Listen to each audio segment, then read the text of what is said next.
Well, it's a very good morning. Welcome to BC TV. Good morning, Uganda.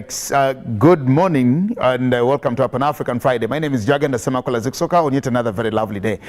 It's a Friday, the 11th of March in this year, 2022. Welcome and thank you so much for choosing to be with us here again today on our Pan-African Friday. And of course, the panel here is in studios. Now, we just want to let you know that our program will be cut short today. We expect to have a live broadcast from Parliament.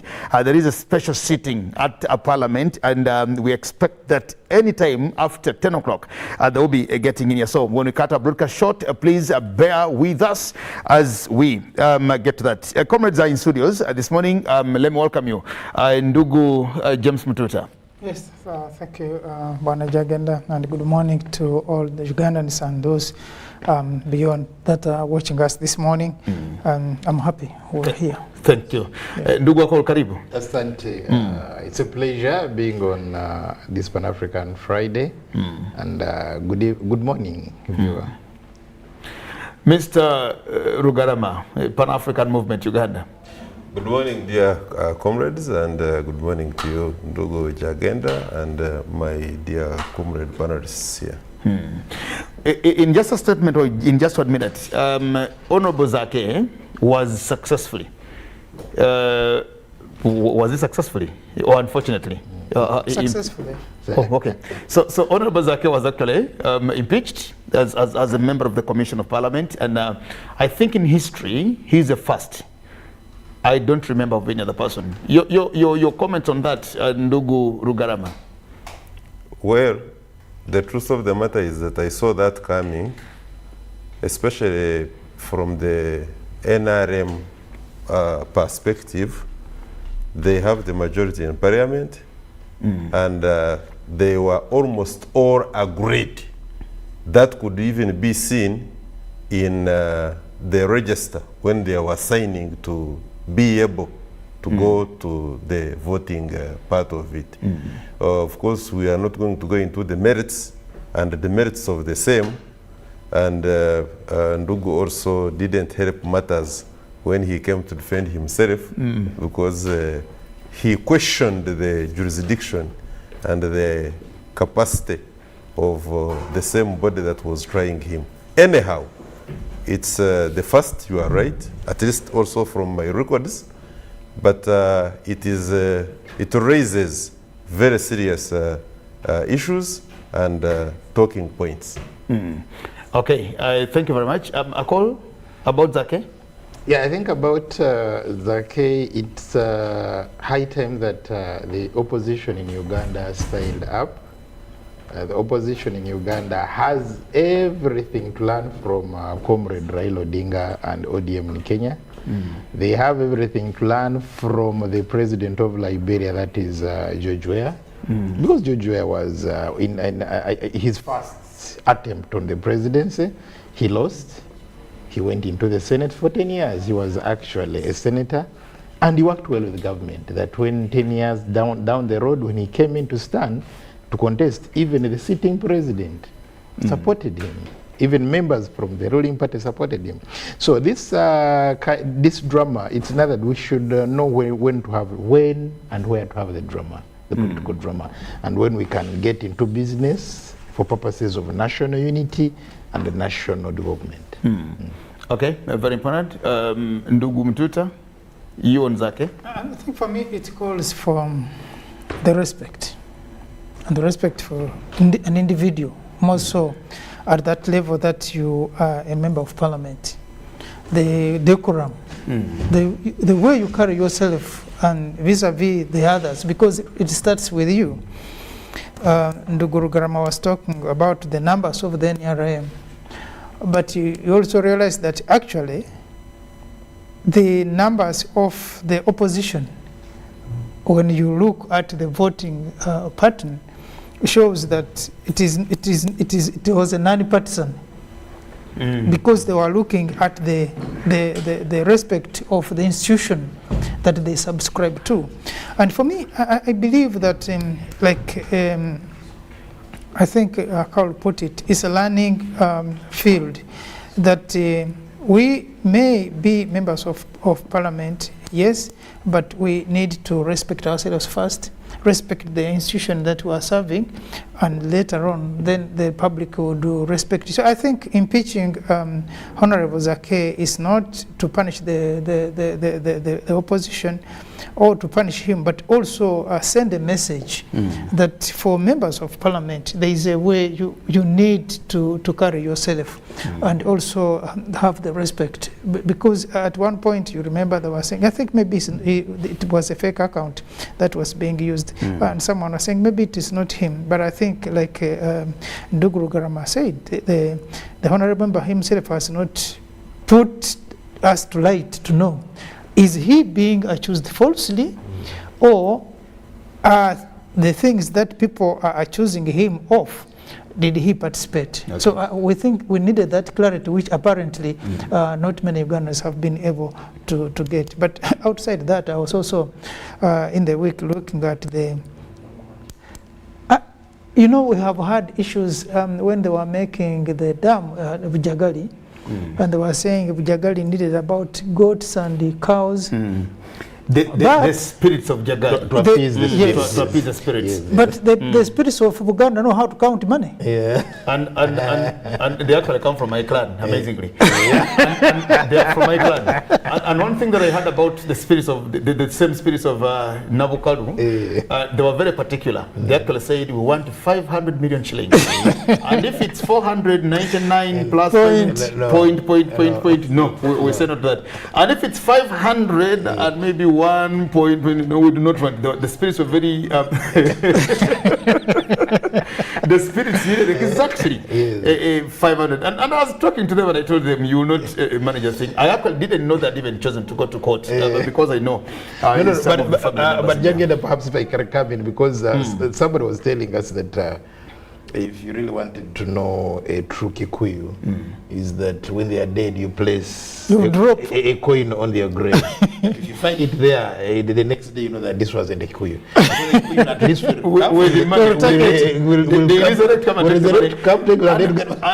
now I'm now realizing that actually, I think this is showing that to know that these are rare Buganda spirits, then place them. They are very particular. About money. But even the nature of the tree itself, the tree has no peculiarities. If you look, apart from actually now the invocation of the spirits on it. I had an opportunity. I visited the president of Burundi, the late President Pierre Nkurunziza, and took us to a place I think called Gitega, where he set houses, and we went to a place, and there was a very, very, very, very big tree, and it's one of their tourism things. Actually, the only tourist thing that we went to was to actually go and see that tree in Gitega. A very huge, you just get to it and you freeze for some moments and say, is this a tree? What is it? And so, if they tell you anything about the tree, you would believe. You would believe. By the sheer size. By the sheer size of where it's placed. They actually even say that is to them the center of Africa. They say this is, when you're here, you're actually in the middle of Africa. Now, our Nabukadu tree has no peculiarities on it. Actually, it is an abandoned. But Professor Mbiti is very instructive about our culture. And he talks about the African ancestral spirits as not being anti-developmental. That means, therefore, even when you look at how the African culture has evolved over the time, even in the past, you would consult the oracles for purposes of providing blessing seasons. Now we have destroyed it, including Christianity, by the way, because we go to churches to pray for miracles. No, we buy miracles, not to pray. That's another thing now. That's making it worse. The point should be, go pray this very good. Even the ancestors and what we have, of course, Christianity demonizes, they would bless seasons. If it is season for planting, the gods would make sure that the season is very ready and it is not angry. It welcomes the planting season, harvesting season.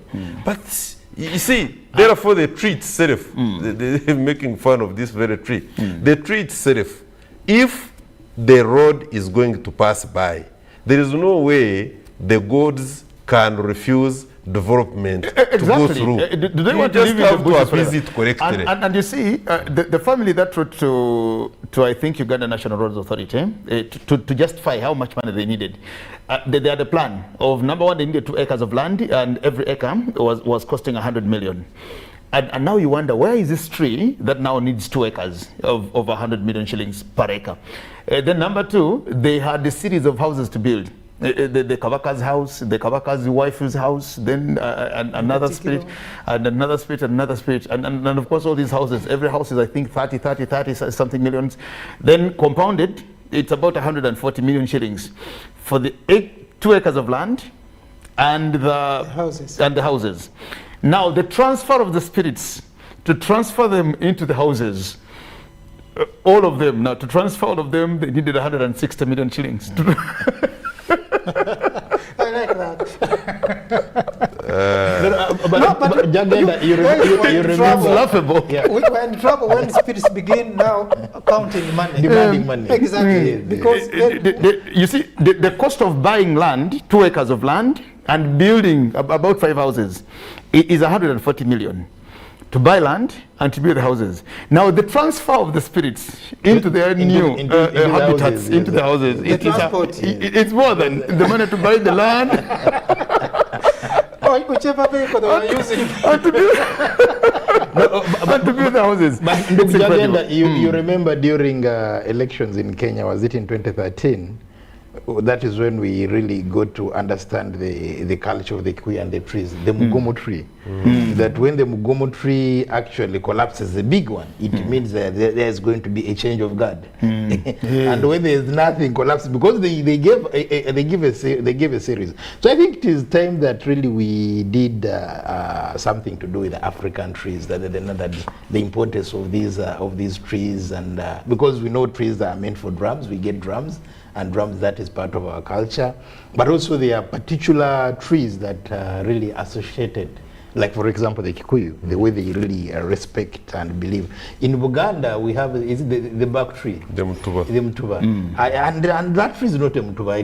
Maybe if it was a Mutuba, perhaps I don't know. No, this is an ancestral tree. So its type is, I think, ancestral. So don't get into that tree. It costs that much. Court rewarded them only for, which is actually even less than 1%. They forgot UNESCO should have gazetted it. Yes. Maybe. That would be a different thing. As a heritage site. Yes, I'm telling you, when UNESCO gazettes such peculiar and It would be now UNESCO in that battle. It wouldn't have been the Nabukaru family. Yes. But you see, I think the bigger debate really to our viewers, and very quickly on this, is that we have made a mockery of almost everything. Because we do appreciate, especially from the Pan-African point of view, that African culture is rich.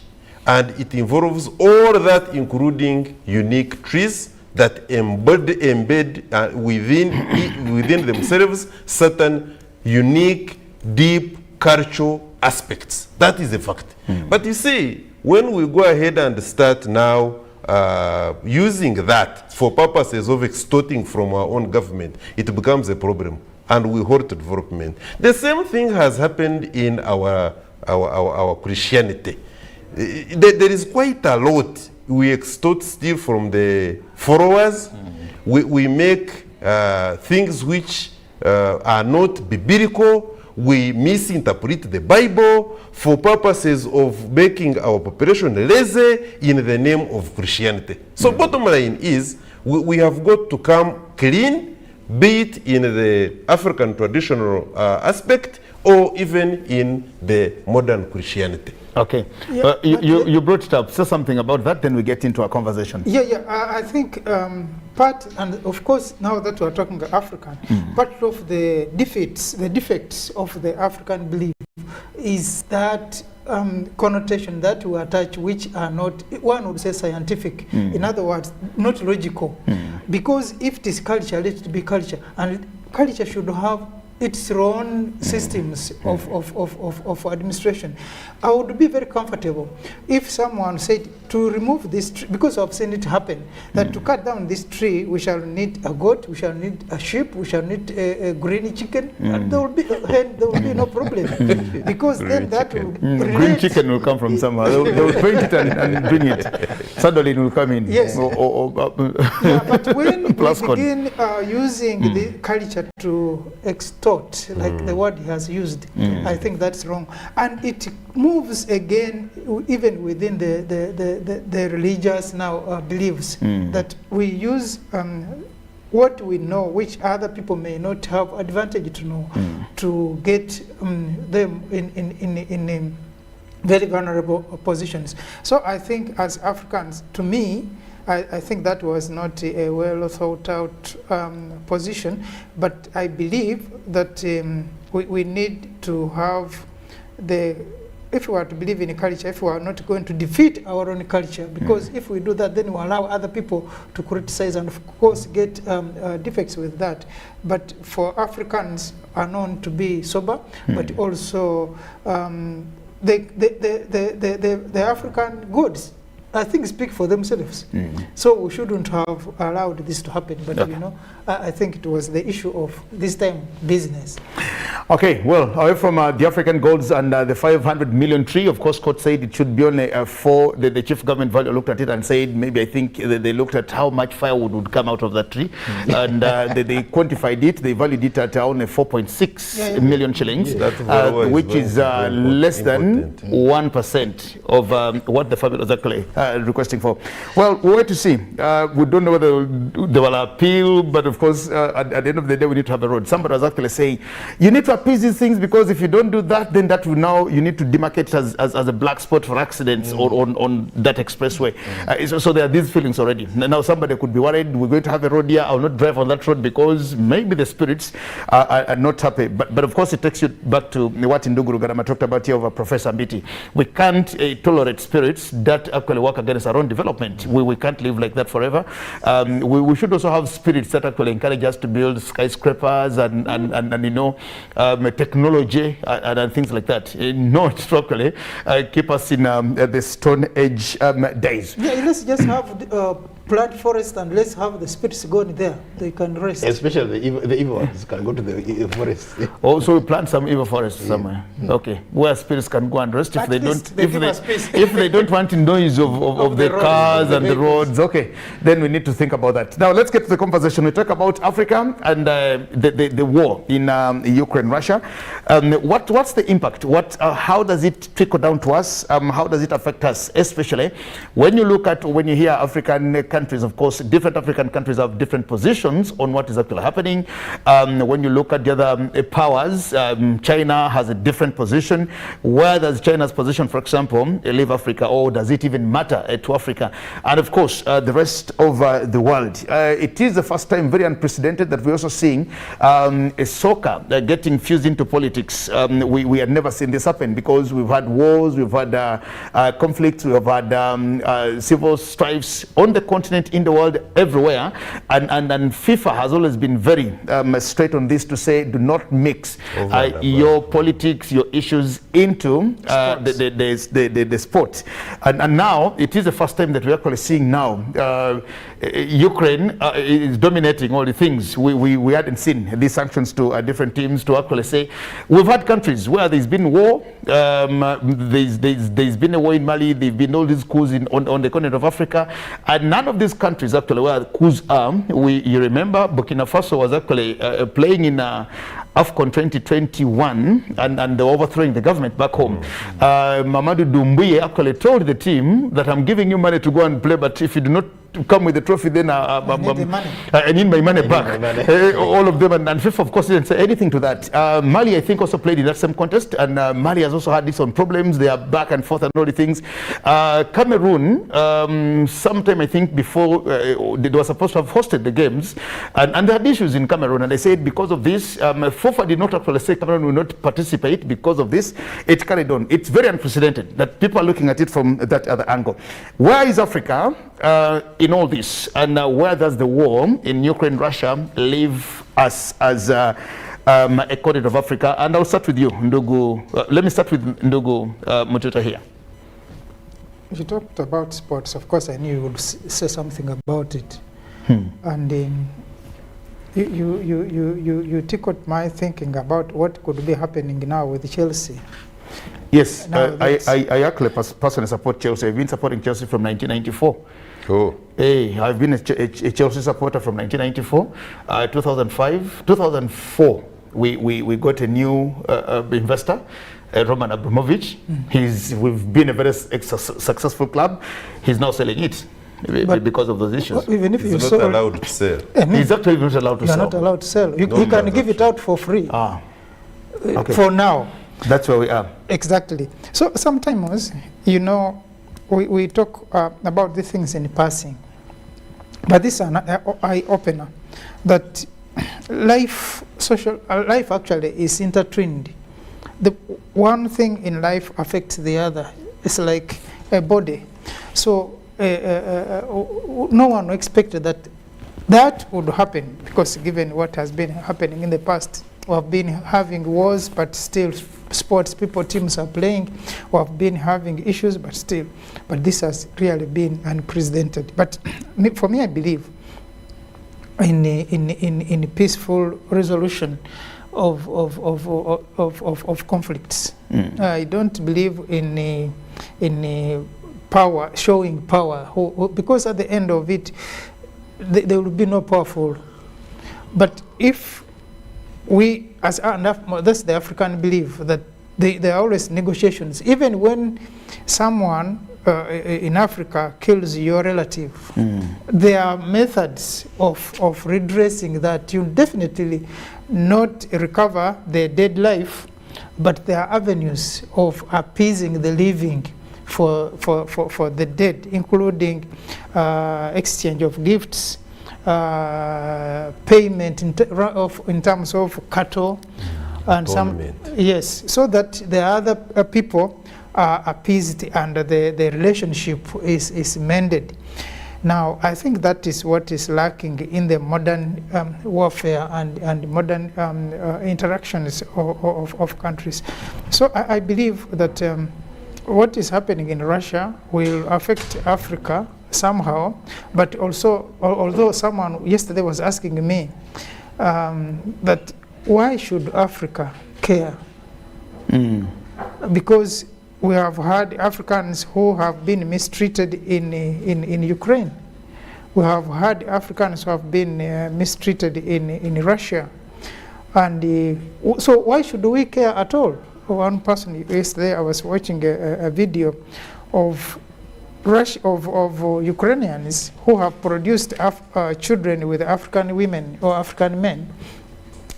And when they get them there, they put them in the homes of the orphans, because they are born of the mixed races. Now, when you are born of a mixed race and you are called a colored, it means you are not the pure white. And to some people, it is an issue. Now, for us in Africa, we don't look at colors. In fact, the contrary, that if you got a white person in your home, I have seen people who will even leave their seats, even on a bus, for a Mzungu to sit, and for them they will stand, out of respect.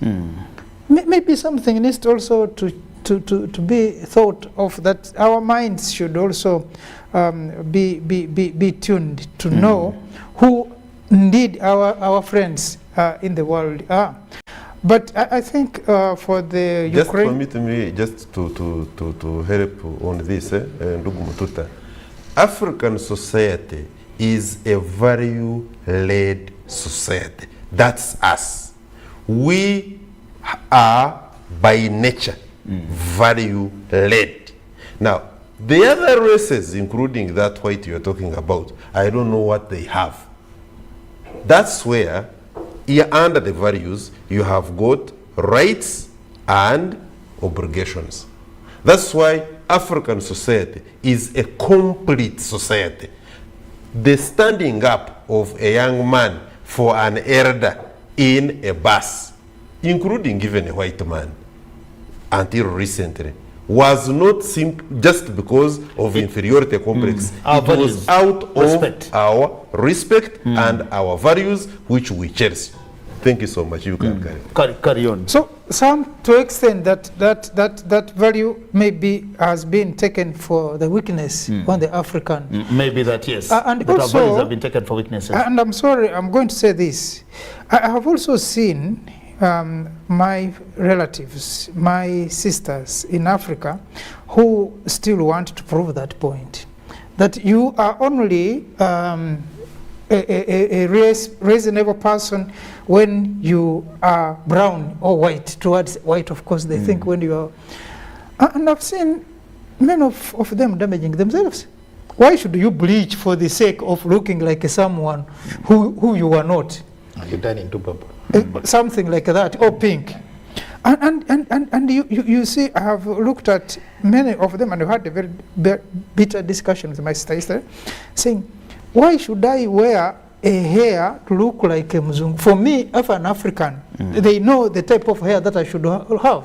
If you look at this person, either from in front, from behind, you will know that it's an African. So when should the Africans have their identity? How can we respect our identity? Ndugu Rugama was talking about the value-led. How can we maintain these values without necessarily trying to concoct and look like people who actually are not even our relatives and friends anyway? It goes far to the...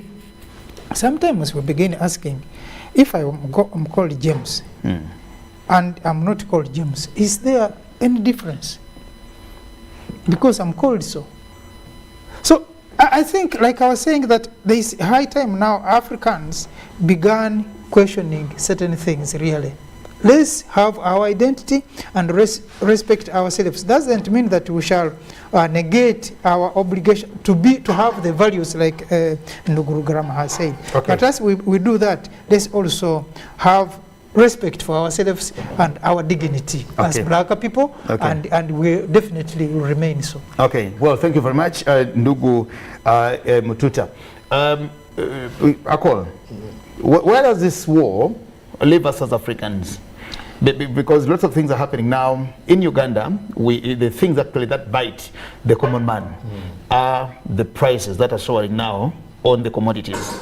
I was talking to somebody yesterday and they were telling me now soap has increased, Vuto has increased, Kaunga has increased, and all the things. Then of course it gets back to fuel at our pumps and at the fuel stations, and then to the people there. Then of course you there calls them to say, because there is a war somewhere, but are we getting gas from Ukraine? Yeah, but it is them tutors now who tell the Wananchi on Kafume Mukasa that you see, because of the war in Ukraine, that's why you're to here and your soap and your Bidiko soap and forcing people to have all these issues. Now, let's get to the issues. Well, I think let me pick it from where Mututa left it. Now, the war in Ukraine, the conflict in the former Soviet Union has everything to teach us as Africans. In the first place, it should teach us that East-West, home is best. Home is that home. we should really invest in Africa. Because now what is happening to Abramovich of Chelsea is what may happen, or is what has been actually happening to African leaders who are deposed, those who are really overthrown, that all their assets are freezed. So it means that whether you steal, whether you're part of the Nabukalu clan that is demanding that, don't go and invest it out there, because in case of anything, the money will be freezed. Just actually have it invested here, like the president said. Get the 500 million shillings from me. And you see, you've taken me back to that Nabukalu thing. Because that's my clan. That's my clan. Let me finish my point. But just before that, how had UNRWA decided to even give 150 million shillings? Of course, that's the other question. Exactly, because if the chief government valuer sees only 4 million, and UNRWA is saying we're giving you 150. Now everybody is condemning the Nabukalu family, saying, had you known, You should have gone with 150 and leave these things off. In other words, of course, a discussion for another day. So it is that we should really be able to love our own places, develop our own places. But again, you know, the conflict has also brought out the other ugly side of our seemingly civilized, in quotes, friends, the whites. Yeah, because at every conflict, they will always isolate, segregate the black race. And indeed, here in Africa, there is, I think it is a fallacy saying that really we are welcoming, we are doing this. Yes, we are to some extent. But I also wish to look at the effect of the white man's education. That the white man's education has actually brainwashed the Africans that whatever is white is actually good. That is why some people, like for example in Congo, during Mobutu's time, even men would bleach. Today they do. Actually, yes. No, because it's something that it was introduced during Mobutu's time. Because they really wanted, because of the assimilation policy, they wanted to look like the French. That even men would bleach, women would bleach. You see, these are issues that we should also really start now interrogating. In Africa today, even in Congo actually, it is still fashionable that you should go in your lifetime, you should have a holiday in Paris or in Brussels. Yes. Somebody may not even dream of Lubumbashi or Kinshasa, but their dream is Paris or Brussels, which is really very, very unfortunate. That some of these things, the education system we are having, should begin reorienting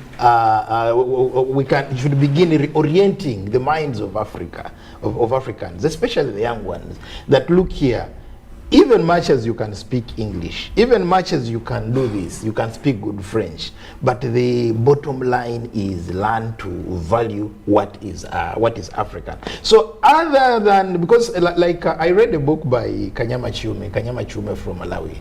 He said that when they were growing up, when they were studying, they had been made to think that in Europe there are no poor people. But the first time he went to London, he found whites on the streets begging.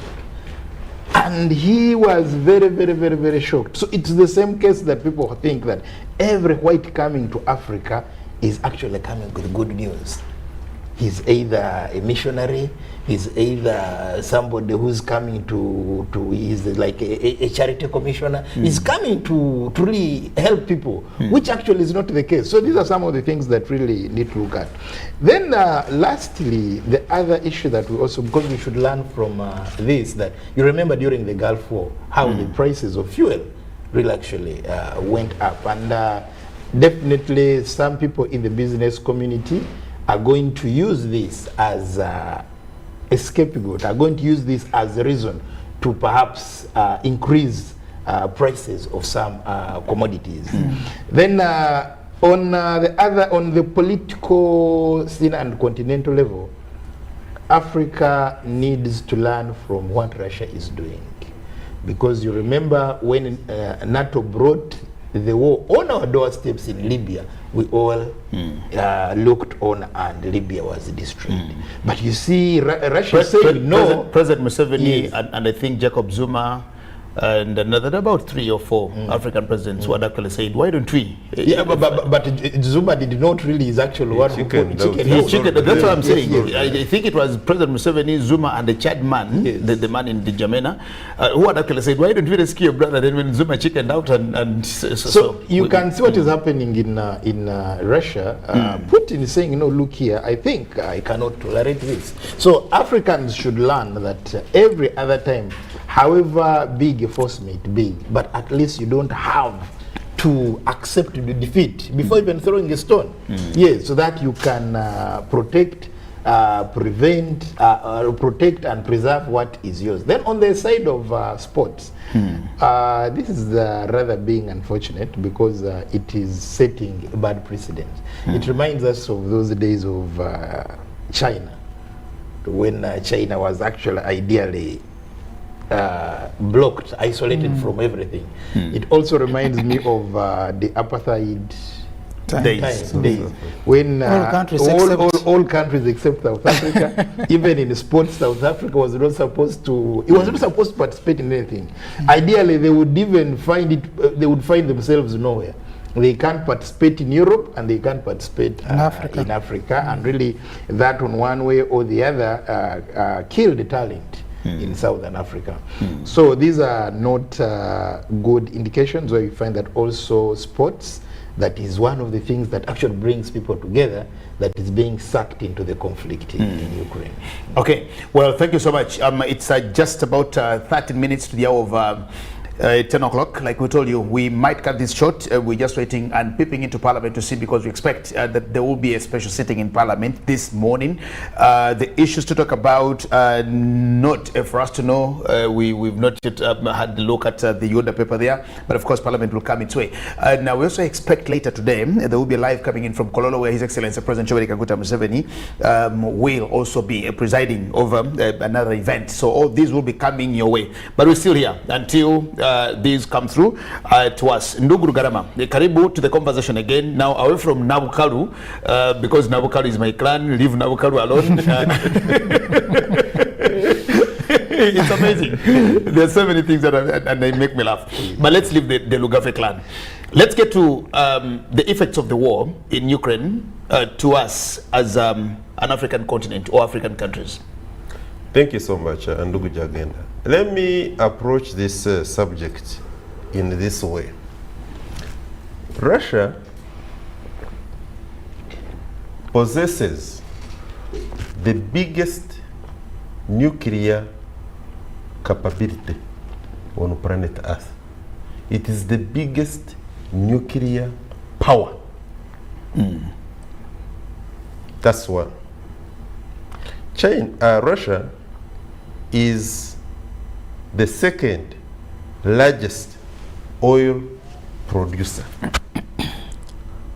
globally.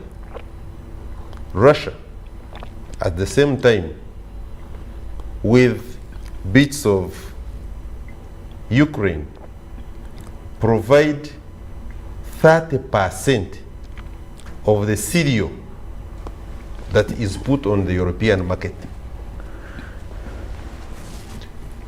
Russia,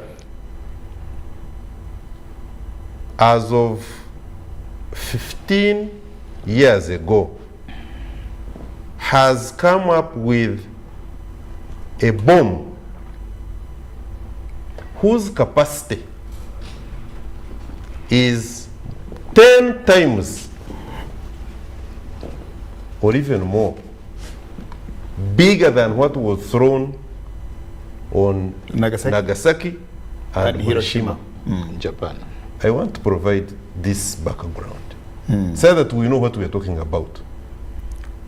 During the separation of Germany into West and East Germany, Russia was persuaded by America that it's a good idea you allow, because we all know that Russian forces were in Eastern Germany. And the man who was at the helm that time as a KGB was none other than the present president of Russia. That if you allow to remove your forces from Eastern Germany and the reunification of Germany takes place, we undertake, we as America and our allies, NATO, that we are not going to set foot even an inch eastwards in your compound. Are we together? That was actually one of the preconditions for breaking the Berlin Wall. Thank you so much. And therefore, coming up with the reunification of Germany. Since that time. That was during Helmut Kohl, during the times of Helmut Kohl. Yes, and Gorbachev, yeah. Since that time, and even then, by the way, let's talk about USA alone, because it is at the forefront certainly, of course, it has enlisted her cousins. That's why they smuggled a resolution to the UN General Assembly, which was not part of their agenda. That was not there to vote on the situation in Ukraine. It had been defeated in the Security Council. They brought it in to the General Assembly for purposes of galvanizing that support, which they usually try to look for.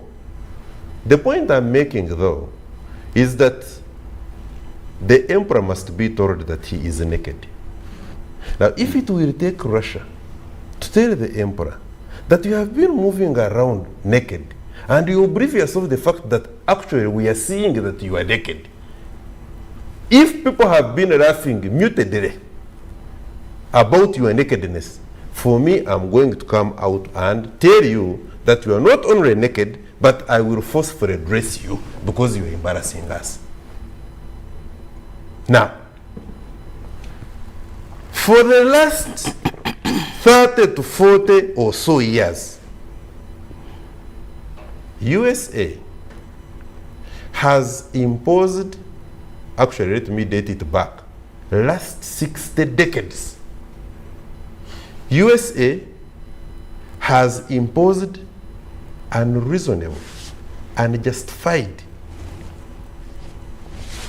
economic embargo on selected countries, whereby the differences are nothing else but American conglomerates have been denied a right of monopolizing businesses in those individual countries. It was in Cuba, it has been in Cuba, and we all know that Guantanamo Bay is part of Cuba. Up to now, for the last 60 years, even when Barack Obama tried to come and reverse, gradually reduce on the impact of economic embargo, the current regime, interestingly, even when Biden was the vice president of Obama, they have not done much. Why? Because Cuba is part and parcel of protecting the interests of Venezuela. And the Russian, Chinese conglomerates are in there to make sure that the oil of Venezuela is evenly distributed and benefit the people of Venezuela. It is not only under economic embargo, but they have attempted more than 8 direct assassinations against the president, including encouraging mutiny on the president. We know they were in Libya. They killed Gaddafi under the guise of NATO. They have been all over. When you look at the declassified CIA data, their fingerprints are everywhere. At this material type, therefore, when we get NATO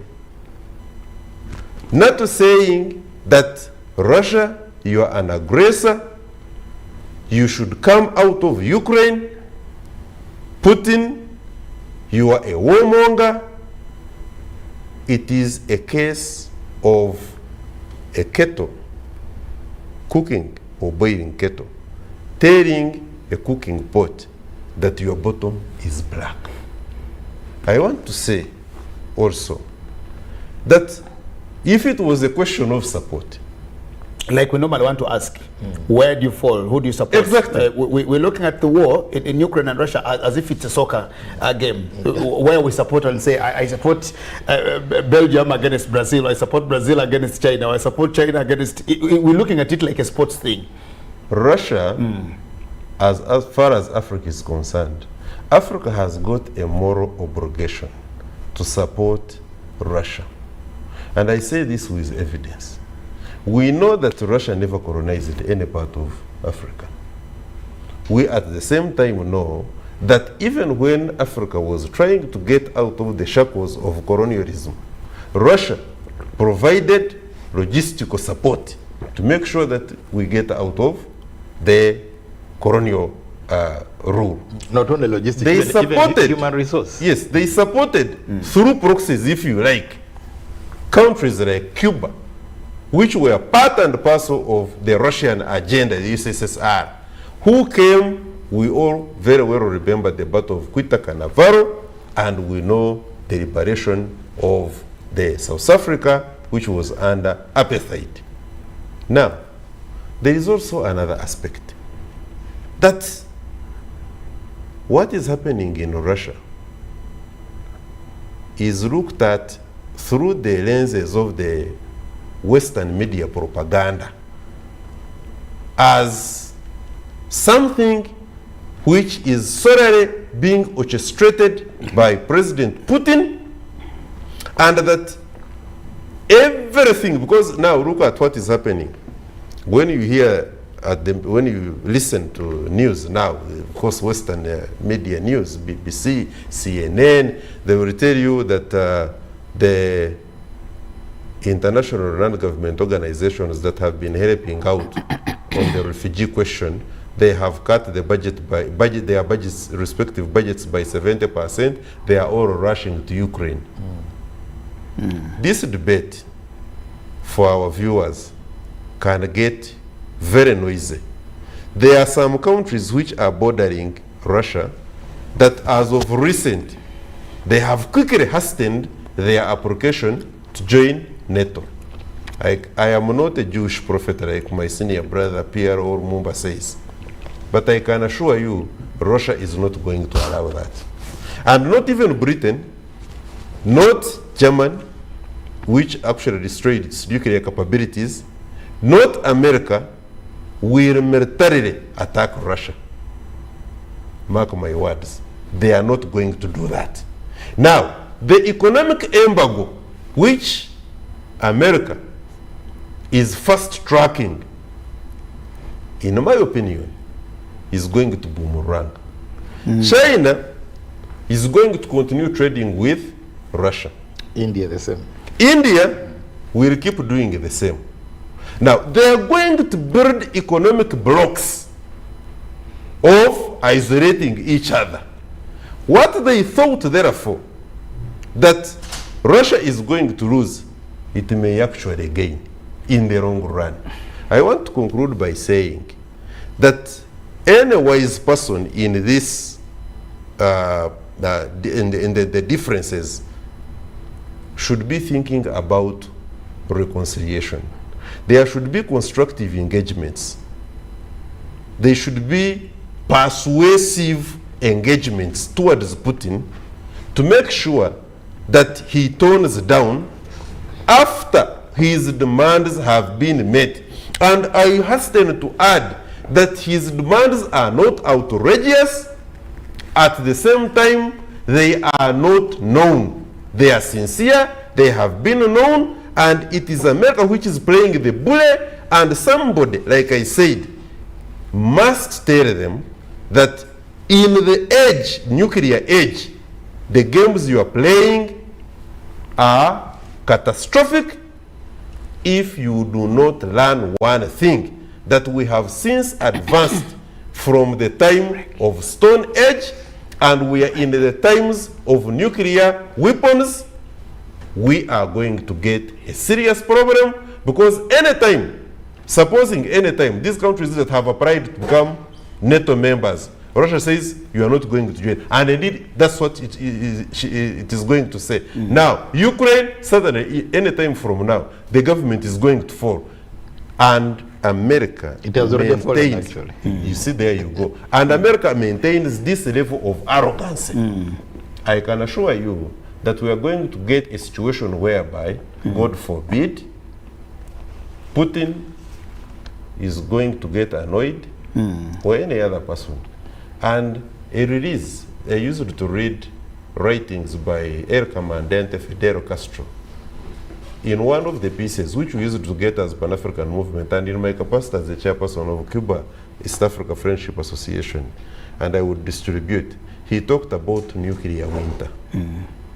God forbid we may face a situation of a nuclear winter on planet Earth if we do not restrain ourselves. Okay, we'll hold it here. We're just going to take a break. But I think from your final submissions here to, you talked about, well, it's just a matter of time that you say the Ukrainian government is going to fall. If somebody just gets back into their history to know about the Odessa massacre, the Maidan coup, and a lot of things, of course, which also tell how President Zelensky comes to and how all these things were planned and all these things, then I think, well, we've just termed it as a civilized war of civilized persons in there, but I think we can try as much as possible to let it be their own war, and we carry on with our own things and see how life gets by. But we'll take a break, then return and continue the conversation on our Pan-African Friday very shortly.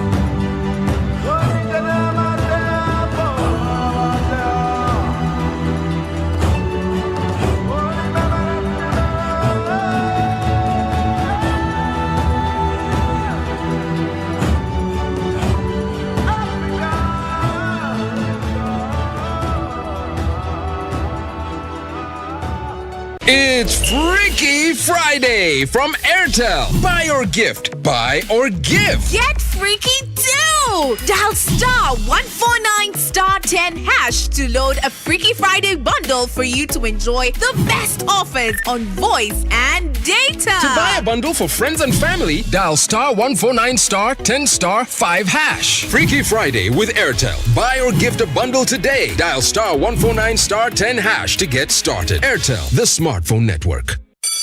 It's time to teach. Schools are open. In these days of COVID-19, teachers are not only giving knowledge, but protecting themselves and their students from the virus. As a teacher, you must ensure that students follow the set SOPs of always maintaining a distance of 2 meters from others in classrooms, dormitories, entertainment halls, school vans and playgrounds, wearing a washed and clean mask every day that covers their mouths and noses, and regularly washing their hands with soap and water. In addition to that, you must counsel students about stigma related to COVID-19 and discourage them from violence. Any violence against students from classmates, teachers or parents should be reported immediately to a school administrator or senior woman or man teacher for correction and further guidance. Ensuring everyone's safety is key, so make sure students are out of class by the official closing time. Let's share knowledge, not COVID-19. This message is supported by the Ministry of Health, Ministry of Education and Sports, and UNICEF. Stay safe.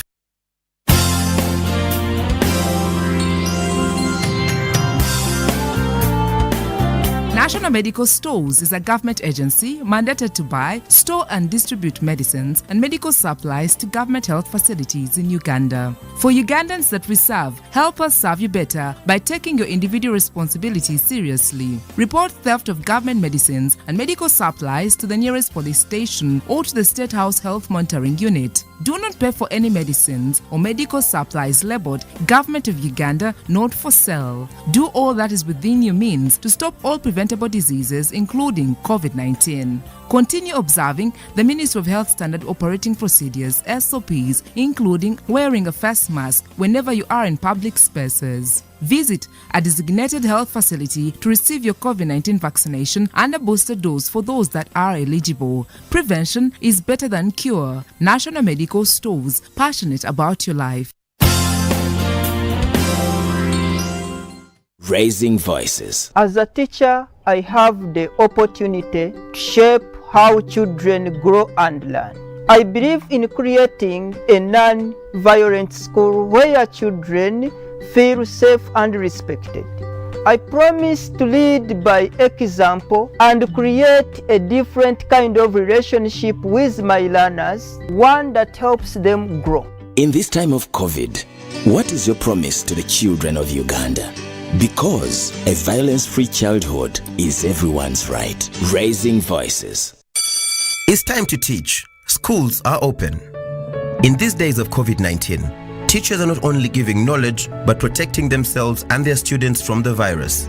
As a teacher, You must ensure that students follow the set SOPs of always maintaining a distance of 2 meters from others in classrooms, dormitories, entertainment halls, school vans and playgrounds, wearing a washed and clean mask every day that covers their mouths and noses, and regularly washing their hands with soap and water. In addition to that, you must counsel students about stigma related to COVID-19 and discourage them from violence. Any violence against students from classmates, teachers or parents should be reported immediately to a school administrator or senior woman or man teacher for correction and further guidance. Ensuring everyone's safety is key, so make sure students are out of class by the official closing time. Let's share knowledge, not COVID-19. This message is supported by the Ministry of Health, Ministry of Education and Sports, and UNICEF. Stay safe.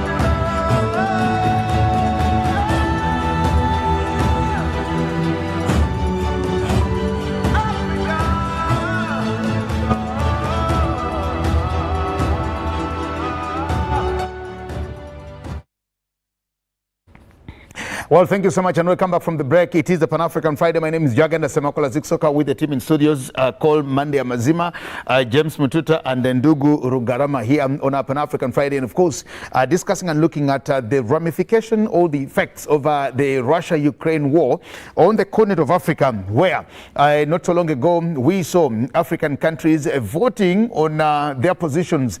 And of course, Uganda, among others, it is now looked like a dividing issue on the continent, where some countries in East Africa, for example, Rwanda had no position. Rwanda, Uganda, Tanzania, and South Sudan and Burundi had the same position.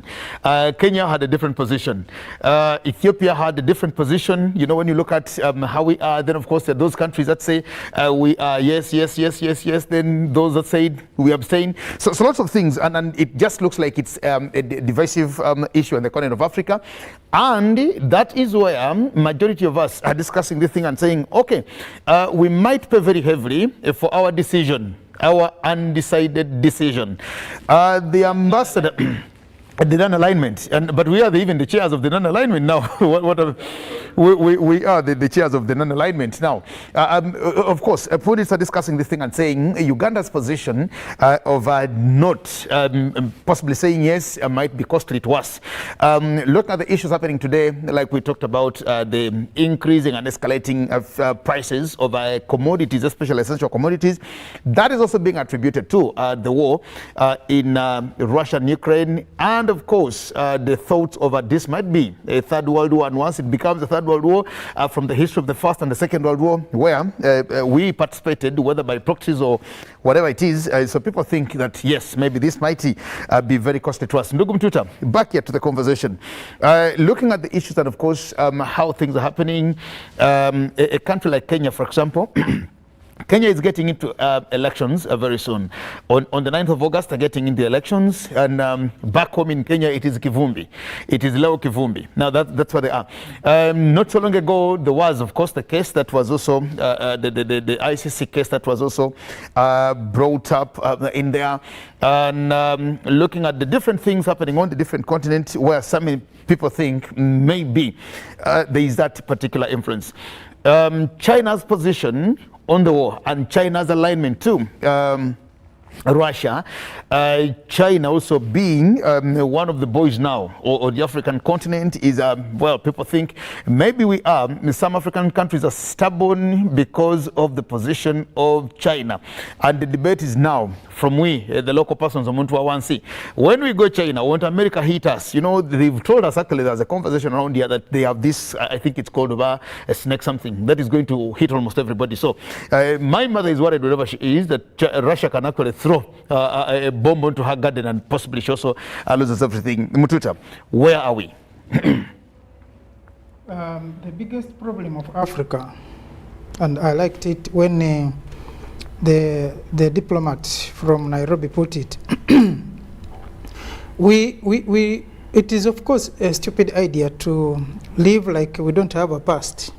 In other words, we should learn a lot, draw a lot of lessons from our past to be able to discern what we need for our future. But that does not mean that we should live in the past, because then the future will pass. Now, he was saying that Africa has its own borders drawn, not with our consent.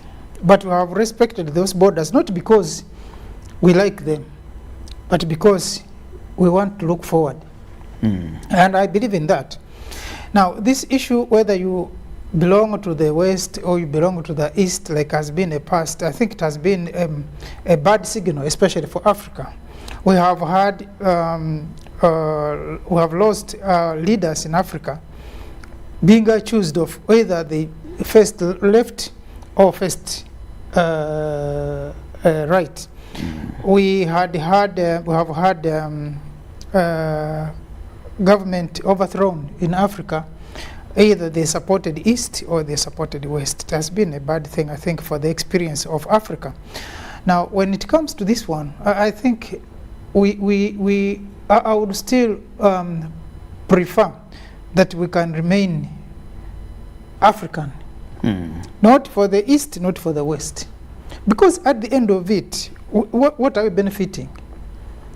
Now, what are we benefiting if Russia is hitting Ukraine? Maybe even under the non-aligned movement, the 5 principles, one of them is that we don't support aggression. We don't support occupation. If that's to go by, if we're still believing in the non-alignment movement. But at the same time, Russia is a powerful country, yes. But if you are powerful, then you don't have to play ball with the kids.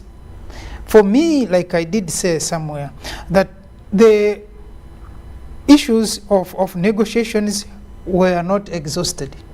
Now, even if we speak, yesterday there were discussions, but they didn't, in Turkey, they didn't yield. Because I think Russia has taken a very strong stance, and which is not also benefiting either Ukraine or Russia. But when you are looking at conflict, you also look at the human cost.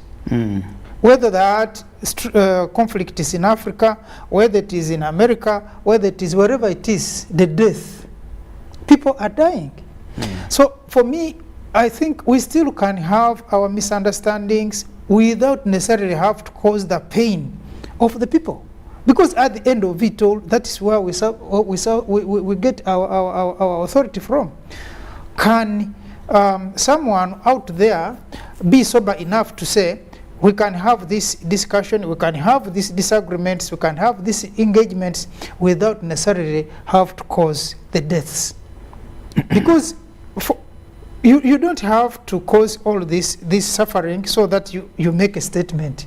You still can make it anyway. I believe, like he put it, that Russia has a full arsenal of all nuclear warheads and equipment. But at the end of it, if like I tell people, if I have a gun and you have a gun, so what's the use? We have to look for other means of solving our issues.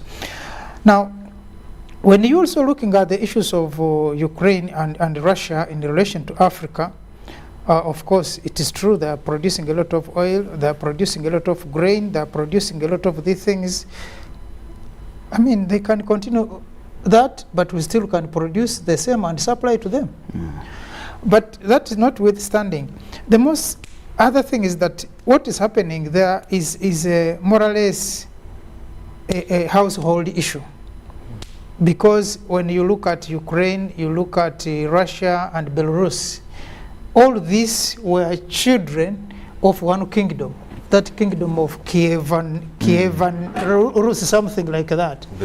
Yes, yeah. And the last king of that kingdom was actually Forodamin something, and the two, Vladimir and Vladimir, all those names come from the same line. So it is a local problem.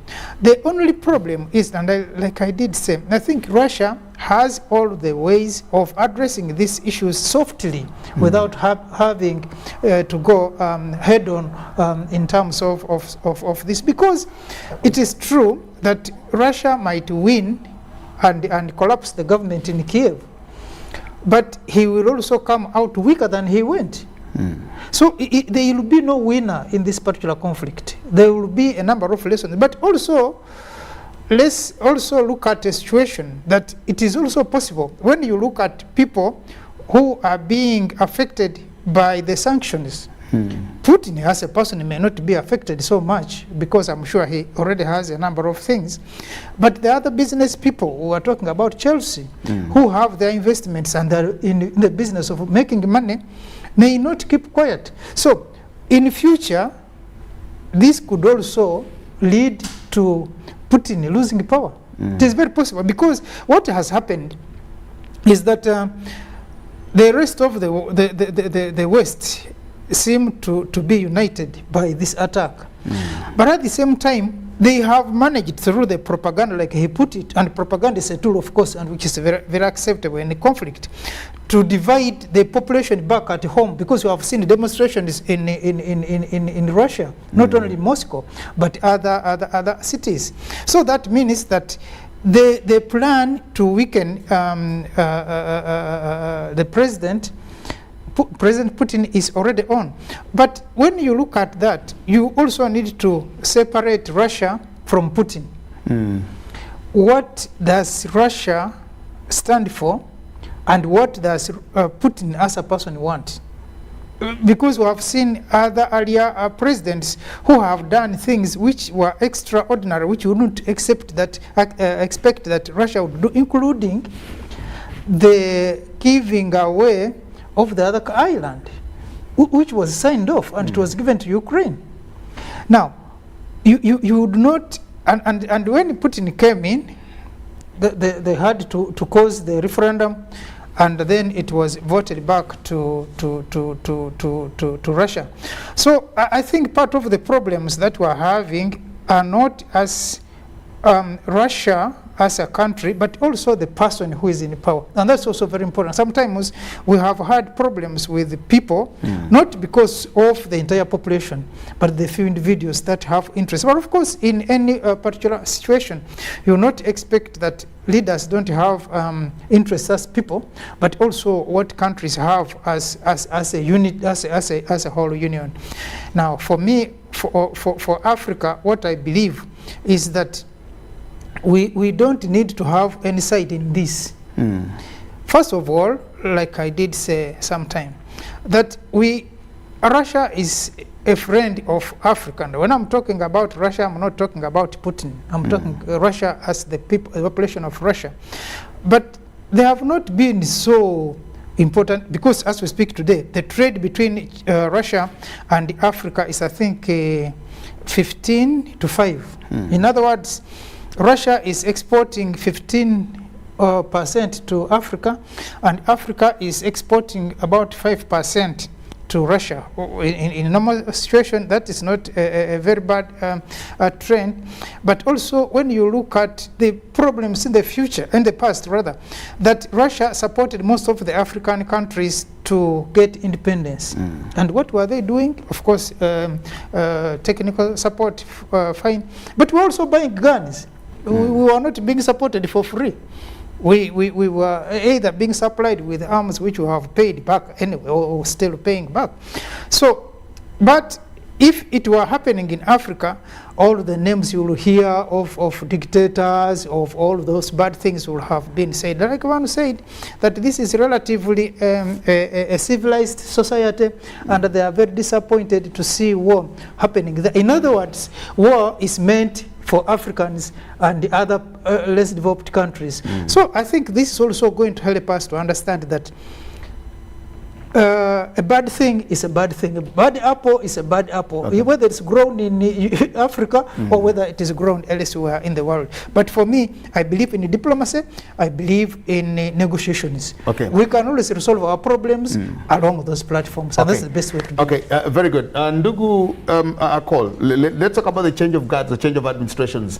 Now, there was Petro Poroshenko before his name is Zelensky. And when Poroshenko, I think, was the president of Ukraine, that time I think it was Medved? No, in America, in the US. Wasn't it the time of Obama? No, I think it was before Obama. Bush. Yeah. Yes, because I was there for 4 years. Then yes, it was actually I think the time of Obama, because I think that was Obama's second term. Obama's second term. Then I don't know whether Trump found him in there. When did Trump come in? Trump came in 2018. Yeah, when yes, exactly. He was actually left with a year. So he actually moves out of office when Trump has also come in. And now I want us to look at the change in administration.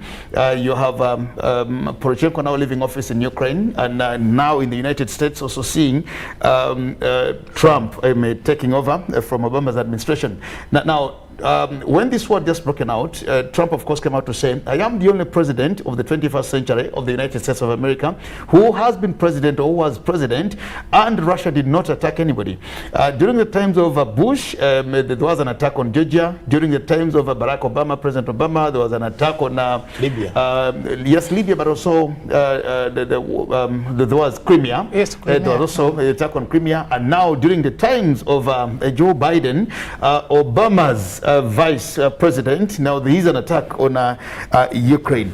What do these things tell us, especially when you also see administrations changing with the different governments and playing the geopolitics? Well, I think the politics in the East and the West, especially between America and Russia, is the politics of determining the other countries' leaders. For example, you remember that Hillary Clinton and the Democrats believe that actually it is Putin that made Trump president. They lost the election because of Putin. Because of Putin.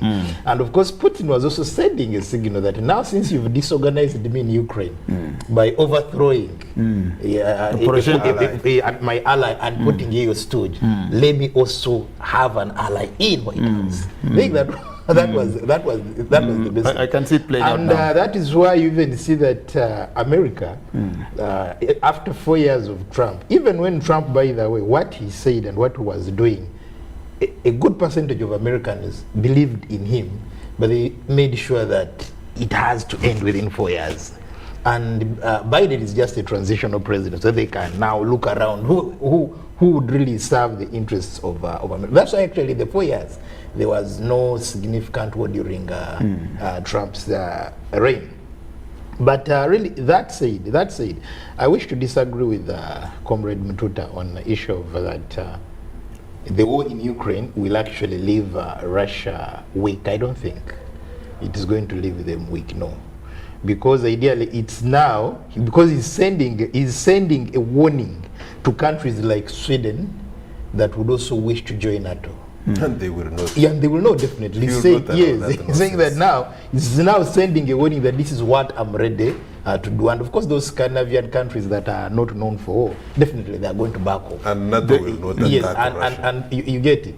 Now, the other thing that I also want us to know about the issue of Russia is that whether it's Putin, whether it is another president that comes in, every right-thinking Russian has never forgiven the West for dismantling the Soviet Union.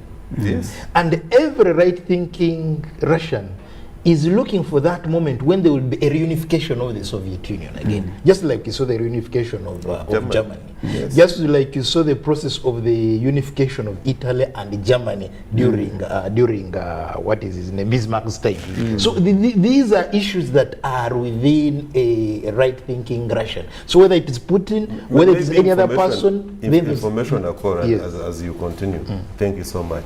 You see, when Russia was being persuaded out of Eastern Germany, the unwritten agreement was that we are going to retract, like Ndugu Jagenda correctly observed, that we are not going to extend our frontiers into Even your an inch territory, into territory. and we shall allow you to do your thing of bringing back the glory and the unification of your own USSR. They didn't say it so loudly or wrote it down, but that was the agreement. Now, see, from that time, what has America and the NATO allies done? And actually, that's now where NATO is riding on, saying, show us anything that we agreed on, show us anything that we have written.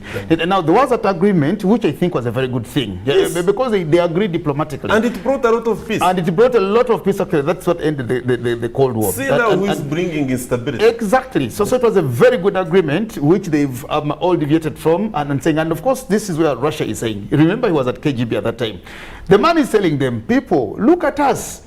We agreed on this and this and this and this, and now many years later, this is coming up. So he just feels he's betrayed and he's tired of it. And look at the propaganda. Another additional information. And thank you so much. You look at the propaganda which the Western media is playing. They are not looking at Russia as a country being an aggressor, being unreasonable. They are trying to isolate Putin yes. as a man and project him to the world as almost half mad. Can you imagine that? The Putin that we know? Then at the same time, look at what those multinationals are doing, which are Western oriented in Russia. That the population that has been working with us, McDonald's, but you can stay home. Don't work, but we shall give you your salary. The message they are sending is that for us and those that we work for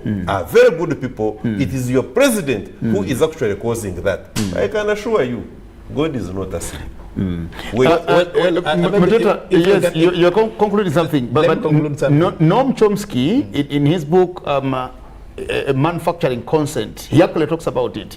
I love that Jewish American. Yes, Chomsky, in his book, he actually puts it very clear, what he calls it manufacturing consent, and their propaganda model. He actually call it the propaganda model. But conclude your submission. Yeah, my conclusion is that in other British or Britain and her allies, the British mode of fighting has always been on isolating the leaders in the countries they are fighting. For example, when you look at the First World War, they really demonized Kaiser of Germany. And they even extended that even the Germans felt perhaps they would be better off without Kaiser.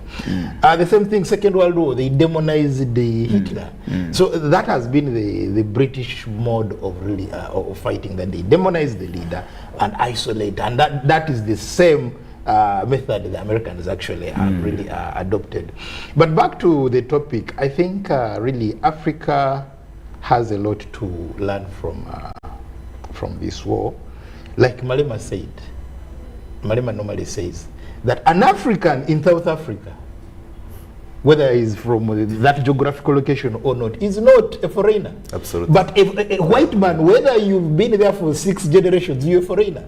You get it? So implying that an African, so this is what also we should look at, that we the Africans, we must now learn to embrace ourselves. The earlier we expeditiously worked on these political regional blocks, so that they are not only economic, regional economic corporations, but they are also political, so that we can have stronger units that can fight off aggression, that can fight off neocolonialism, the better for us. Because now, like in the US or like America, I don't think they would really tolerate anybody who really tempered to perhaps take a portion out, because those are states, perhaps that would maybe incite one state to say that they are seceding, they wouldn't support it.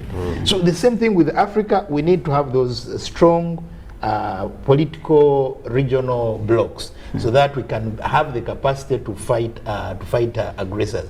Then the last point, really, you brought in an issue.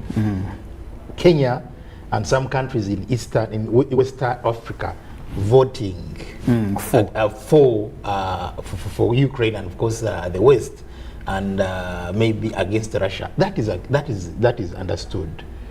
Jomo Kenyatta, by the time he left Kapenguria, he was already a compromised man. That when he entered the State House, he started singing the song of the West, to the disappointment of his comrades like Jaramogi Odinga who had fought for his independence, to even the disappointment of the Mau Mau fighters. The families of the late Dedan Kimathi, late General China were totally really disappointed. So Kenya voting, that because for them right from independence, that is the line they have told, they have capitalism. And besides, the liberation wars in Africa, where other countries were heavily involved, that were actually facilitated by Russia, Kenya did not participate. So that is accepted. That is understandable. Now let's go to West Africa. West Africa, when you look at the coups, the majority of the coups, the biggest percentage of coups in Africa, have been in Western Africa. And who has been the orchestrator of what has been France? It is the West, France and CIA. So the armies in West Africa, the generals in West Africa, majority of them have trained with CIA. So even the leadership, most of the leaders there have been bankrolled, have been groomed, have been developed by the West. So it is understandable that even Western countries, ECOWAS, is voting what? Is voting in line with America. So these are understandable. We should always know the background why people are voting the way they are voting on this particular issue. Okay. You wanted to say something, Dogu Mtuta, when Akolo was concluding his submission? Yeah. I was saying that it is not the problem that countries from outside of Africa have influence in Africa. It is because the Africans themselves have, last time we were talking here and I said, as Africa we may not even have our foreign policy. It's true, we have ambassadors as African Union now in other areas of the world. But what do we stand for on a particular case? You may find that if we had a common position as Africa, maybe we will not be having someone saying, I support this one, and another one, I support this one, like one time, I think this the president, was it in, no, it was President who said, we simply don't go west or go east, we simply go African. So we need as Africans to look what is good for African. Now, I'm not a friend, but I believe in Malema when he says that Africans are Africans because we're Africans anyway. We don't have anywhere to go. This is where we are and this is who we are. Now, whether we support one from east or from the east, the result is the same. It's a matter of time. Because these are not our friends, they are not even our relatives. They have interests. Now, countries exist with interests. Leaders come on power because they make promises. And they have to make sure that they keep those promises. Now, those interests are around the interests of those leaders. But in whichever conflict, in whichever situation, the best way to resolve is in the modern world today. Talking of people are saying these are civilized societies. I think if they were civilized enough, we would have sat down to say, this is what we need to, because at the end of it, the armed conflict is not going to get us the results that whoever wants them want, because at the end of it we should create more history of misery, more history of conflict, more misery of hatred. And the propaganda which is now playing out is just people against people, one group against the other. And we can't avoid that. Like I said last time, in any particular conflict, the truth is the first victim. So there will be no truth known, because there's a lot that we may not know as in Africans and as people in regard to what is happening in Ukraine now.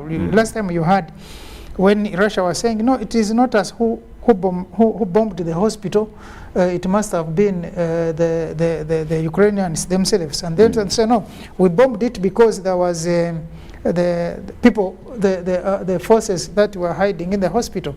But you also remember that Russia had done the same thing to blame the Chechens during the Chechen conflict.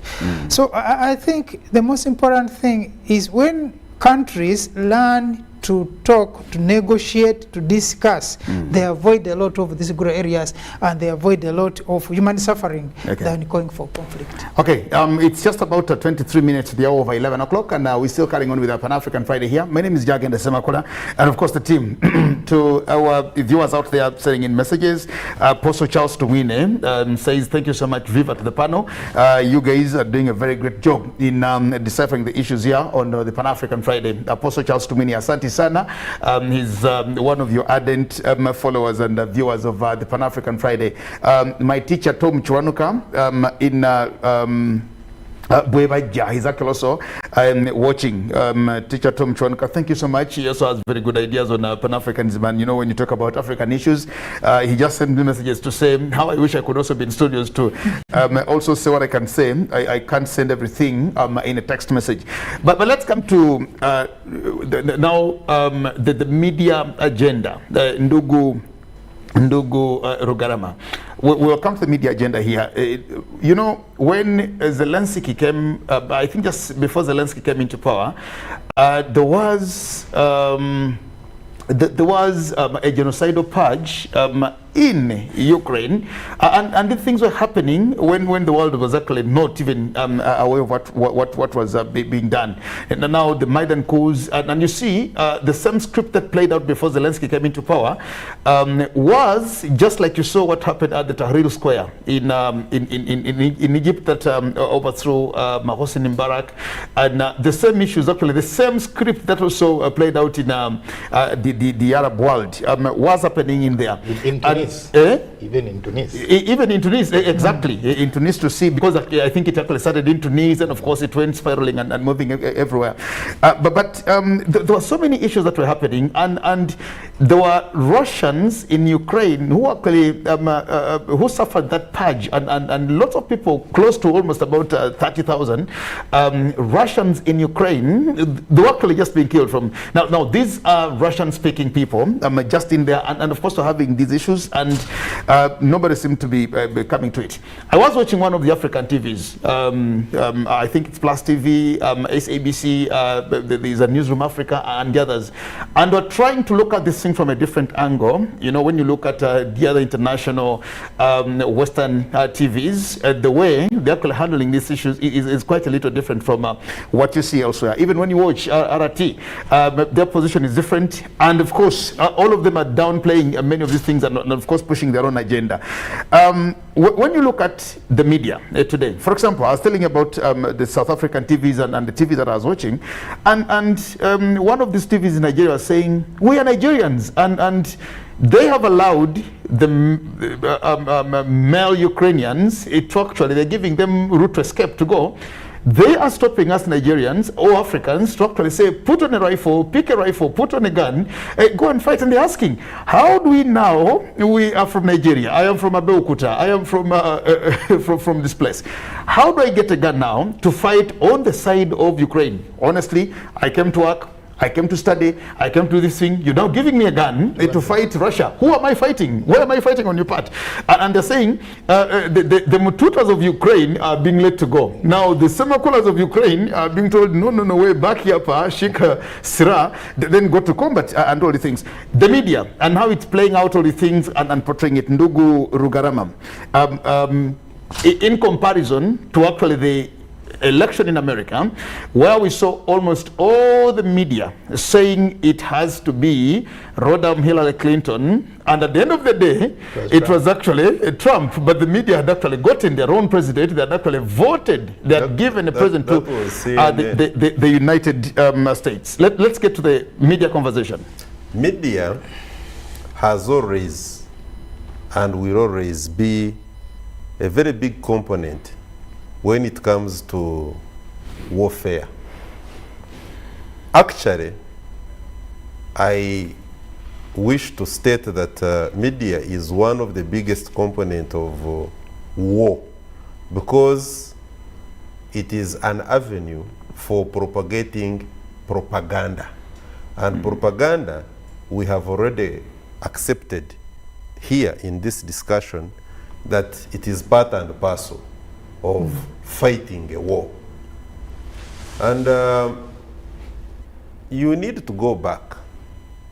Look at when media is not serving the interests of somebody who is fighting a war, whatever his reasons are.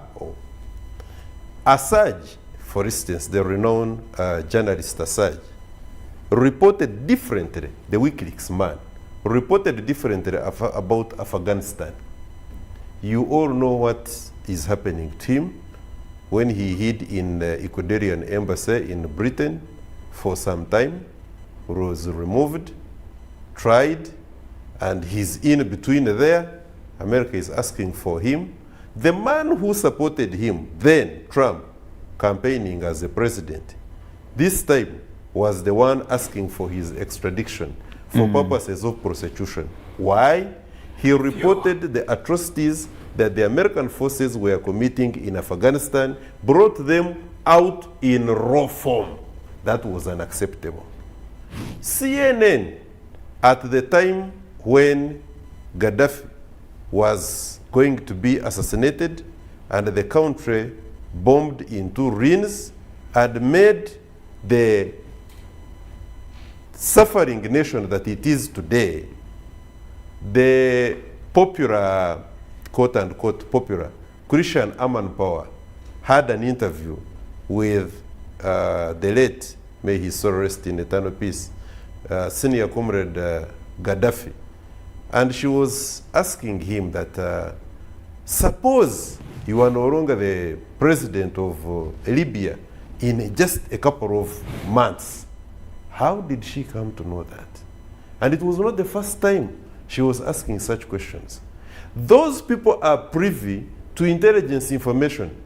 They act as a curtain raiser. The media acts, the Western media acts as a curtain raiser to the events to unfold. They announce the bad day that is going to fall the following subsequent periods.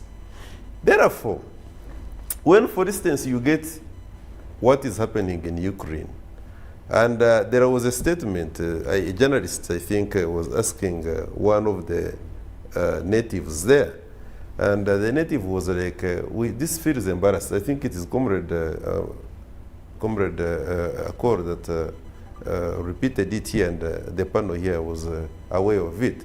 Suffice for me to just add that when you hear a statement from one of those people claiming that, you see, here we are a relatively civilized society, and it is very embarrassing that we should be having this kind of war.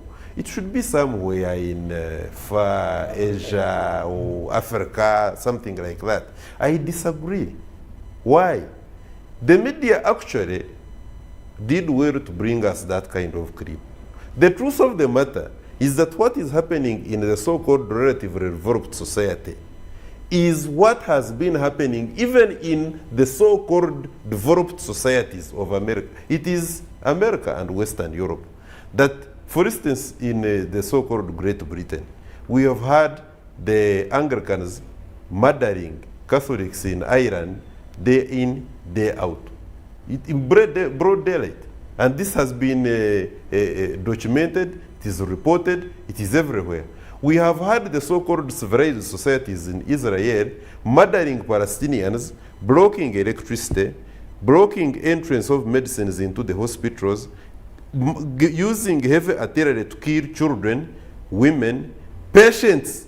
What that the 4 died in Kiev that Russia bombed. Do you know how many have died in the Palestinian hospitals?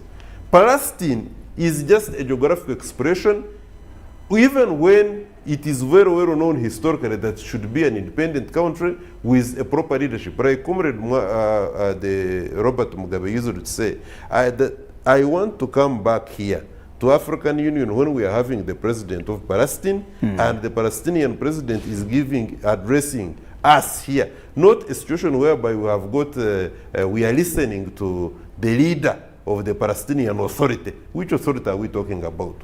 Media, again, played a very big role and has been playing a very big role. When you look at what all the wars, look at how they were framing the situation in Libya. How many who were listening to the CNN and BBC and how many can have a proper in-depth, intelligent analysis of actually what happened in Libya? And the same has been happening all over where America has had its. They will tell you that DPRK, North Korea, is a dictatorship. People are dying of hunger, and but you see, what does it take? The only countries on earth are called democratic countries, democratic republics, Korea and Congo, and the DRC, where there is no democracy. You see a rose flower, I stated one time here, and then me hasten to repeat. A rose flower, even after being called by another name, will still smell the same, unless it is not a rose flower. The scent is rose, yes. In the same way, Plastic roses. whether America calls itself, or any other country for that matter, calls itself something else, it doesn't matter. The people and the world will see what you do. Therefore, it's very important for us to observe that media in the contemporary politics has been a front runner for purposes of fighting wars. What you CNN and other media project, and the papers, let's not just talk about electronic media, even the papers, what they project, what they put out there for people to consume, largely speaking, unless you get out of your way, you have the jagenders of this world who will read the Naume Chomsky. Who knows Naume Chomsky? You must be a special breed. You are confusing people. They say, to read Chomsky now, this is Chomsky. This fellow who writes Cold War Facts and Fancy, he tells you that if there is going to be no war in developing economies, including Africa, then us who are interested in making sure that we will benefit from the wars, we shall manufacture war. If, for instance, that's what they say. Yes, that's what he says in the book called War, Facts and Fancy. And many others, of course. It's unfortunate that he's aging now, and his rate at which he was articulating issues and writing is declining. But we thank him because he has written quite a lot, and he writes from an informed point of view. Now, I want to state that what we have had, before my brother can come in, what we have had and seen in the international media is nothing else but an extension of the agenda of NATO through the media to make sure that they paint a picture. Because you see, what you see here, I've been to China and I've seen, you'll hardly see this CNN business and what have you. You maybe a little bit when you go to Singapore, Malaysia, and what, but the entire Asia, you see, it is us who have got this hangover, having been colonized by the Western Europe, and like Ndugu Akoro was saying here, when we still have leaders in, especially the West Africa, whereby they have not come together to debunk and dismantle the pact that was signed at the time when France was leaving, and they are continuing with what Professor Arcana, Dr. Arcana has always talked about, the continuation of the pact for continuation of colonialism.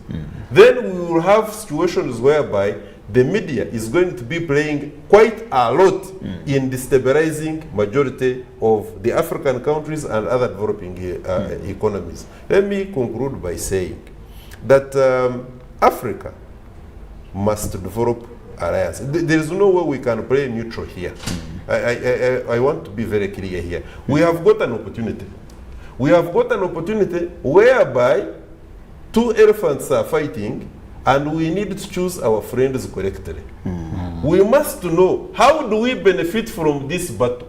I can assure you that Russia is not going to relent. Russia is going to make sure that none of those countries that are neighboring her join NATO.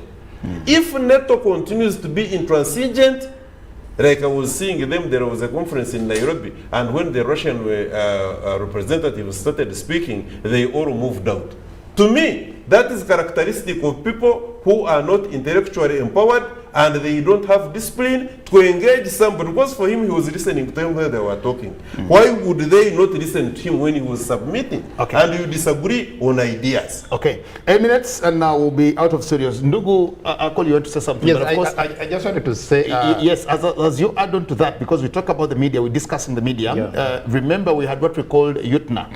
We had what we call the UTNA, the Union of Radio, Television Networks of Africa, which I think we substituted later on with what they call the AUB, the African Union of Broadcasters.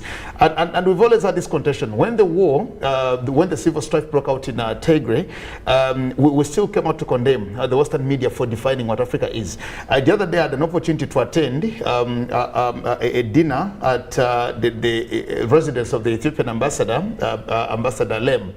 And their media council of Ethiopia was actually here, and we're discussing, and they said they trusted the Western media until they had problems in Tigray, and they had the Western media reporting about them, reporting about them things that they knew nothing about. And then they said, where is this that they are actually reporting about? Now, when they saw them reporting about Libya, Tunisia, and everywhere, they possibly thought this was a factual. Now, when it came back to them, they noticed. Now, we talk about all this, and it's now the African media. We had UTNA, we now have AUB, etc. As we conclude in the next 4 minutes, pick it up from there, say something about that, then Ndugu Mtuta here concludes, and we move out of studios. Well, thank you very much. I just want to say that media, especially national media, world over, is a propaganda machine for the countries, not for the regimes. I just want to get this for the countries.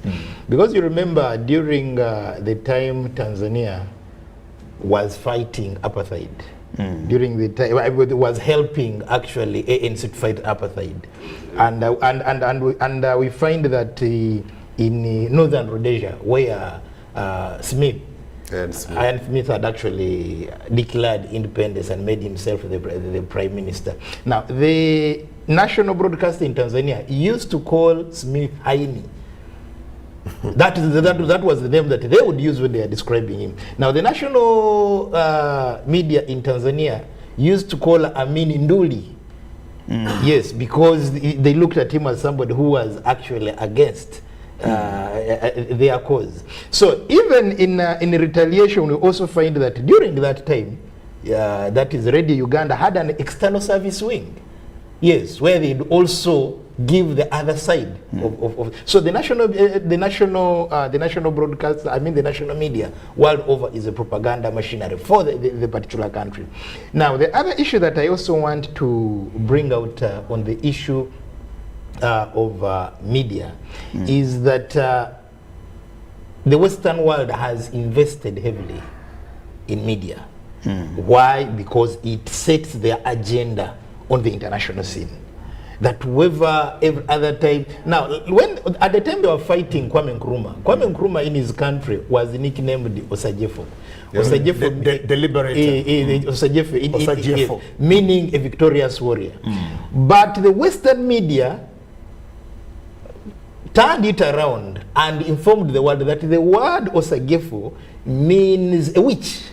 And therefore they portrayed Kwame Nkrumah as a witch. You get it? So until these are some of the issues. These are some of the issues.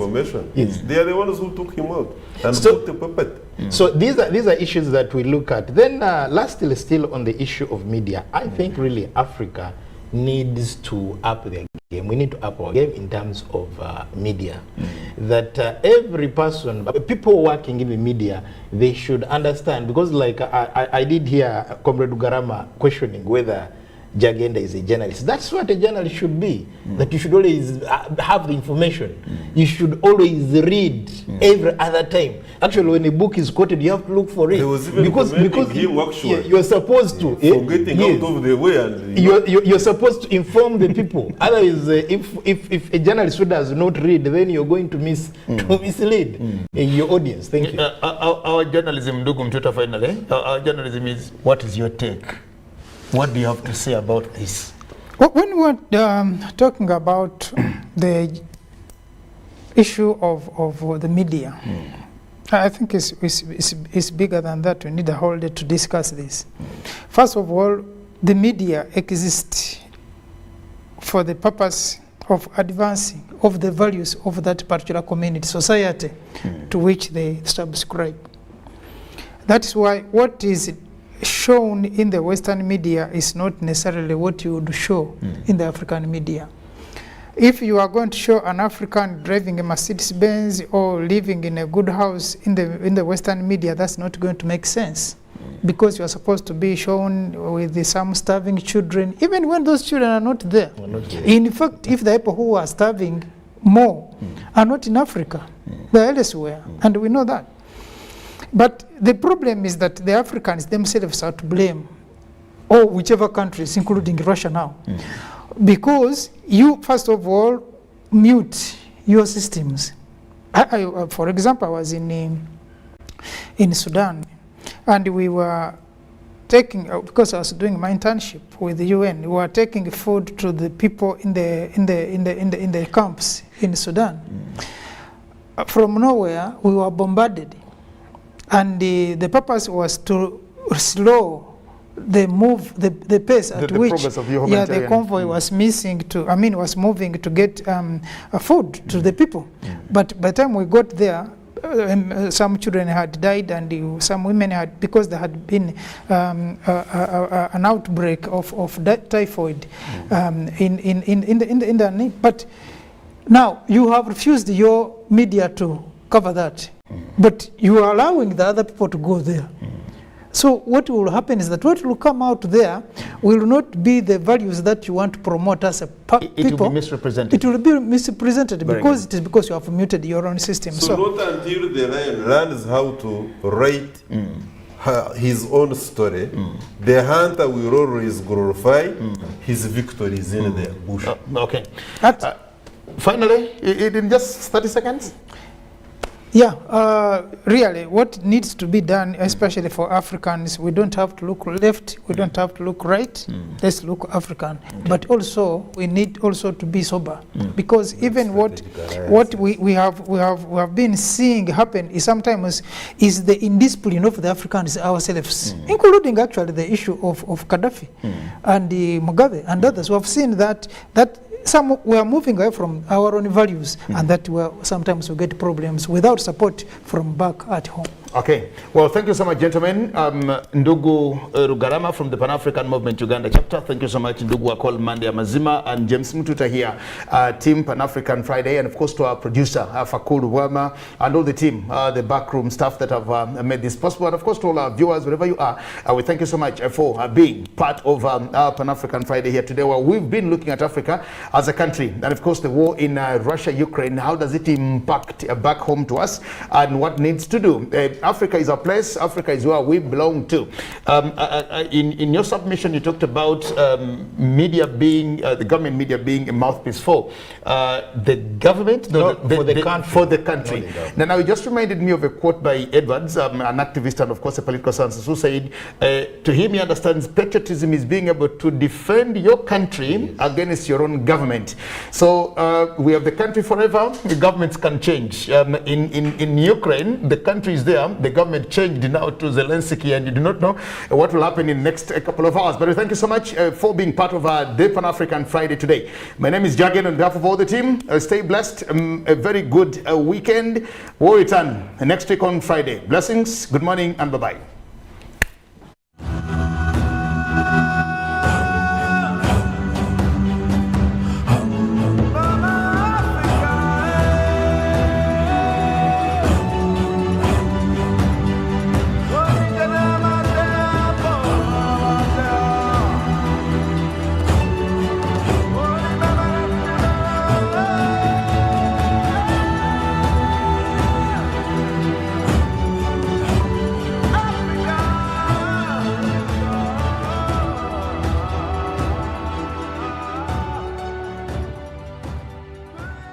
It's Freaky Friday from Airtel. Buy or gift. Buy or gift.